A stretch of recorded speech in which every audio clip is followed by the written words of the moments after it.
नमस्कार, बहुत बहुत स्वागत है आपका न्यूज 18 के डिजिटल प्लेटफॉर्म पर। मैं हूं आपके साथ ऋतु ज्ञानवानी। पहलगाम आतंकी हमले के बाद भारत और पाकिस्तान के बीच जो कुछ हुआ उसे पूरी दुनिया ने देखा। ऑपरेशन सिंदूर और उसके बाद भारत और पाकिस्तान के बीच बने युद्ध के हालात ने दुनिया को चिंता में डाल दिया था।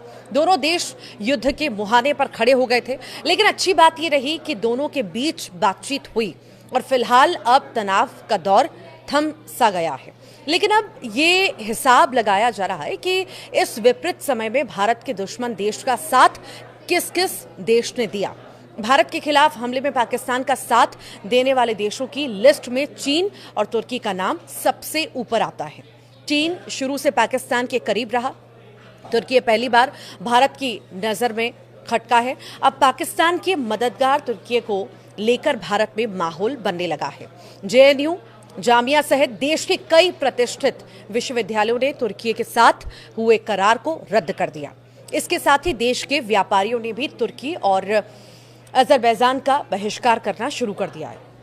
अब भारत जैसे देश के बहिष्कार से तुर्की को बड़ा नुकसान भी हो रहा है और इसी बीच न केवल ट्रैवल कैंसिलेशन बढ़ रहे हैं, बल्कि सेब और मार्बल सहित तुर्की से इंपोर्ट किए जाने वाले हर सामान का बायकॉट किया जा रहा है। 16 मई को confederation of all India traders ने तुर्की और अजरबैजान के साथ व्यापार खत्म करने की घोषणा की।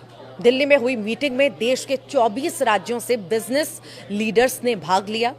CAIT ने कहा था कि जो देश भारत के खिलाफ है उसके साथ व्यापार करने का कोई सवाल ही नहीं उठता। पाकिस्तान को सपोर्ट करने के कारण तुर्की का भारत में बायकॉट हो रहा है। न केवल ट्रैवल कैंसिलेशन बढ़े हैं, बल्कि सेब और मार्बल सहित तुर्की से इंपोर्ट किए जाने वाले हर सामान का बायकॉट किया जा रहा है। बीते 5 साल में भारत और तुर्की दोनों देशों के बीच व्यापार में कोई बड़ा बदलाव देखने को नहीं मिला। अप्रैल 2024 से लेकर फरवरी 2025 के बीच भारत ने तुर्की को 5.2 अरब डॉलर का सामान बेचा। 2023 से 24 में यह आंकड़ा 6.65 अरब डॉलर था और इसी दौरान भारत ने तुर्की से 2.84 अरब डॉलर का सामान खरीदा।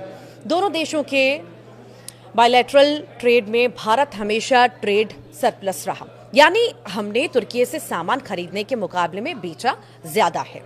भारत तुर्की को मुख्य रूप से mineral, fuels, auto parts, machinery और फार्मास्यूटिकल्स और कपास का निर्यात करता है। हालांकि तुर्की से आयात में सोना, संगमरमर, सेब, सब्जियां, सीमेंट और रसायन शामिल है। तुर्की भारत को सेब के सबसे बड़े आपूर्तिकर्ताओं में से एक है। अकेले भारत के 5 शहरों के कारोबारियों ने मिलकर एक ऐसा फैसला लिया है जिससे तुर्की को 2000 से 2500 करोड़ रुपए तक का नुकसान होगा। भारत तुर्की के संगमरमर और सेबों के लिए एक बड़ा बाजार है। बहिष्कार से तुर्की को अपने प्रोडक्ट के लिए दूसरे मार्केट तलाशने होंगे, जो शायद उतनी मात्रा में प्रोडक्ट नहीं ले पाएं या कीमत ना दे पाएं। दिल्ली, किशनगढ़, उदयपुर, चित्तौड़गढ़ और सिलवाया से ये जो 5 शहर हैं, तुर्की से मार्बल जो है आयात करने वाले प्रमुख केंद्र हैं। इन शहरों के व्यापारियों ने मिलकर तुर्की से मार्बल न मंगवाने का निर्णय ले लिया है। ये फैसला भारत की मार्बल इंडस्ट्री के लिए बड़ा मोड़ भी साबित हो सकता है। भारत हर साल करीब 14 लाख मीट्रिक टन मार्बल आयात करता है। इसमें 10 लाख मीट्रिक टन यानी लगभग 70% मार्बल अकेले तुर्की से आता है। सालाना लगभग 2000 से 2500 करोड़ रुपए का व्यापार तुर्की से होता है, लेकिन अब ये आंकड़ा 0 की ओर बढ़ सकता है, क्योंकि व्यापारियों ने तुर्की से कोई भी नया ऑर्डर न देने की बात कही है। तो वहीं पुणे के व्यापारियों ने तुर्की से अब सेब खरीदना बंद करने का फैसला कर लिया।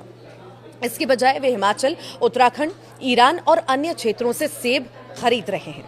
आज जब पाकिस्तान के साथ भारत के रिश्तों में तनाव बढ़ चुका है, तो इसे ये नहीं भूलना चाहिए कि 6 फरवरी 2023 को दक्षिणी तुर्की में आए भूकंप के बाद भारत ने ऑपरेशन दोस्त नाम से एक मानवीय मिशन शुरू किया, जो तुर्की पहुंचने वाले शुरुआती विदेशी सहायता मिशनों में से एक था। 250 से ज्यादा ट्रेंड पर्सनल को विशेष उपकरणों और राहत सामग्री के साथ ही सैन्य विमानों में तुर्की भेजा गया था। उन्होंने बचाव प्रयासों में सक्रिय रूप से भाग भी लिया और जीवन रक्षक सर्जरी सहित मेडिकल ट्रीटमेंट भी दिए। भारत और पाकिस्तान तनाव के बीच भारतीय टूरिस्ट भी तुर्की और अजरबैजान का बाइकआउट कर रहे हैं। और मेक माई ट्रिप के अनुसार पिछले एक हफ्ते में तुर्की अजरबैजान जाने वाले यात्रियों के कैंसिलेशन 250% बढ़े हैं और इसी के साथ बुकिंग्स में 60% की गिरावट आई। तो वहीं अजरबैजान के लिए 30%, तुर्की के लिए 22% कैंसिलेशन बढ़े हैं। यानी भारत से पाकिस्तान की दुश्मनी में जिन्होंने भारत का विरोध किया उनके खिलाफ भारत का बहिष्कार जारी है। इधर भारतीय सांसदों का डेलीगेशन भी विदेश यात्रा पर निकलने वाला है, जो दुनिया के सामने पाकिस्तान को बेनकाब करेगा, आतंकवाद के मुद्दे पर भारत पाकिस्तान की नाकाबंदी करेगा और ऑपरेशन सिंदूर का सच अब दुनिया को बताएगा। और इसी दौरान भारत के सांसद उन देशों में नहीं जाएंगे जिन्होंने पाकिस्तान का साथ दिया। भारत के पास एक बड़ा बाजार है, ऐसे में हर क्षेत्र में तुर्की और अजरबैजान का बहिष्कार उनको बहुत नुकसान पहुंचाएगा। तब उनकी अक्ल कहीं ना कहीं ठिकाने आएगी। यही आशंका भी है कि भारत से पंगा लेने का हश्र आखिर क्या होता है।